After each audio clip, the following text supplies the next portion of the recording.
Une petite douceur maintenant, c'est l'un des plus beaux villages des Alpes-Maritimes, Tournette-sur-Loup, connu pour sa cité médiévale et pour sa violette. Là-bas, cette petite fleur est une véritable star, hein. La violette au parfum si envoûtant est cueillie à la main avec une extrême précaution. Audrey Richier et Frédéric Sirulli nous dévoilent les secrets de cette petite fleur belle à croquer.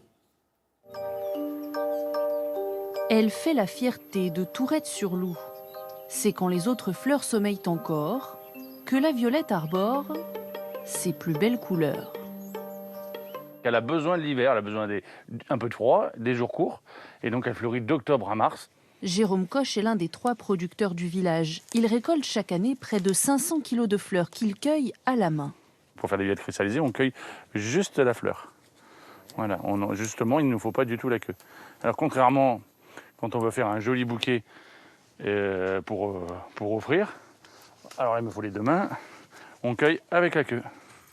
Cet enfant du village a repris il y a 20 ans l'exploitation de son père. Une culture qu'il a modernisée en construisant des serres et en plantant la violette non plus en pleine terre, mais en boudin pour l'éloigner des mauvaises herbes. On n'a plus que la violette qui pousse, et donc ça nous a libéré du temps, et surtout ça nous a permis de ne plus utiliser de désherbant pour enlever l'herbe, donc plus de pesticides. Le fait de cultiver en boudin en hauteur nous a permis aussi de pouvoir que ce soit un peu moins pénible à la cueillette. Quand on cueille un peu à toutes les hauteurs, on n'est pas complètement toujours en bas. 80% de la récolte est destinée à la confiserie. Ben voilà la cueillette de ce matin, fraîche. Les fleurs sont d'abord lavées. Elles prennent ensuite un deuxième bain de gomme arabique. C'est de la résine d'acacia. C'est fait pour, c'est comme une colle alimentaire. C'est pour pouvoir coller le sucre sur la fleur, quoi, en fait. C'est Florence Coche, la sœur de Jérôme, qui s'occupe de la fabrication des bonbons. Là encore, tout se fait à la main. Vous avez la fleur, on essaie de la garder le plus possible fleur. Donc il faut la travailler délicatement. On les tamise pour enlever le surplus de sucre. Après les étaler pour pas qu'elles collent et les mettre au séchoir.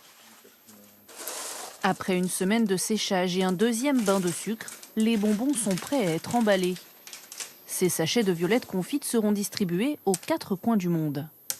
Florence Coche assemble le reste de la récolte en bouquets de 25 fleurs et 5 ou 6 feuilles.